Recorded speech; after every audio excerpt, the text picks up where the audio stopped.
श्री शिवपुराण रुद्र संहिता पंचम खंड 39वां अध्याय शंखचूड़ की सेना का संहार।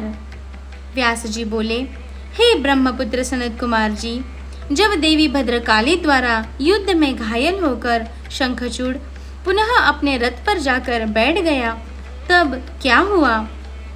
भगवान शिव ने जो उस युद्ध में असुरराज शंखचूड़ का वध करने के लिए आए थे, क्या किया?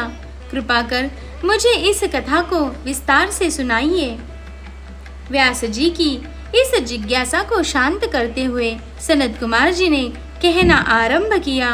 वे बोले, हे महामुने, जब देवी भद्रकाली ने असुरराज शंखचूड़ को उठाकर बलपूर्वक जमीन पर पटक दिया, तो कुछ समय तक शंखचूड़ इस प्रकार से धरती पर पड़ा रहा मानो मूर्छित हो गया हो। तब देवी जाकर दानवों पर प्रलय की भांति टूट पड़ी। दूसरी ओर कुछ देवताओं ने भगवान शिव के पास जाकर उन्हें भद्रकाली और शंखचूड़ के इस भयानक युद्ध के बारे में बताया। ये सारी बातें सुनकर त्रिलोकीनाथ भगवान शिव स्वयं युद्ध करने के लिए आगे बढ़े। जब कल्याणकारी सर्वेश्वर देवादिदेव भगवान शिव अपने वाहन नंदीश्वर पर चढ़कर आरूढ़ होकर युद्ध स्थल में पधारे, तो उन्हें देखकर असुरराज शंखचूड़ ने उनका अभिवादन किया। तत्पश्चात शंखचूड़ अपने विमान पर चढ़ गया और भगवान शिव से युद्ध करने की तैयारी करने लगा। उसने अपना रक्षा कवच पहना और युद्ध करने के लिए अपने हाथों में धनुष बाण उठा लिया।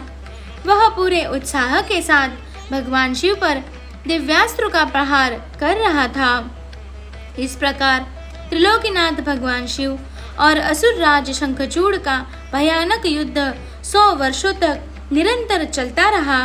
महावीर और महापराक्रमी शंखचूड़ ने अनेक शक्तिशाली बाणों और असंख्य मायावी अस्त्र शस्त्रों का प्रयोग शिवजी पर किया, परंतु परमेश्वर शिव ने उन सबको पल भर में ही काट दिया।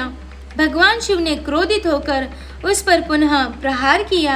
यह देखकर शंखचूड़ ने चतुराई से काम लेते हुए मन में सोचा कि यदि मैं भगवान शिव के वाहन को ही नुकसान पहुंचा दूं, तो वे पल भर में ही जमीन पर आ गिरेंगे और इस प्रकार मैं उन पर झपटकर उन्हें अपने वश में कर लूंगा। यह विचार मन में आते ही शंखचूड़ ने शिवजी के वाहन नंदी के सिर पर तलवार से वार किया, परंतु देवादिदेव ने क्षण मात्र में ही उस तलवार के 2 टुकड़े कर दिए। अपने प्रिय नंदीश्वर को युद्ध में निशाना बनता देखकर उनके सब्र का बांध टूट गया और उन्होंने अपने तेज बाणों से दैत्यराज की ढाल को भी काट दिया। जब तलवार और ढाल दोनों ही खराब हो गई, तब शंखचूड़ ने अपनी गदा से युद्ध लड़ना आरंभ किया, परंतु गदा का भी हाल वही हुआ जो तलवार और ढाल का हुआ था। तभी देवी भद्रकाली वहां पहुंचकर राक्षसों को मारने काटने लगी। देखते ही देखते उन्होंने अनेकों वीर दैत्यों का संहार किया, कई का रक्त चूस लिया और बहुतों को अपने मुख में डालकर जिंदा ही निगल लिया।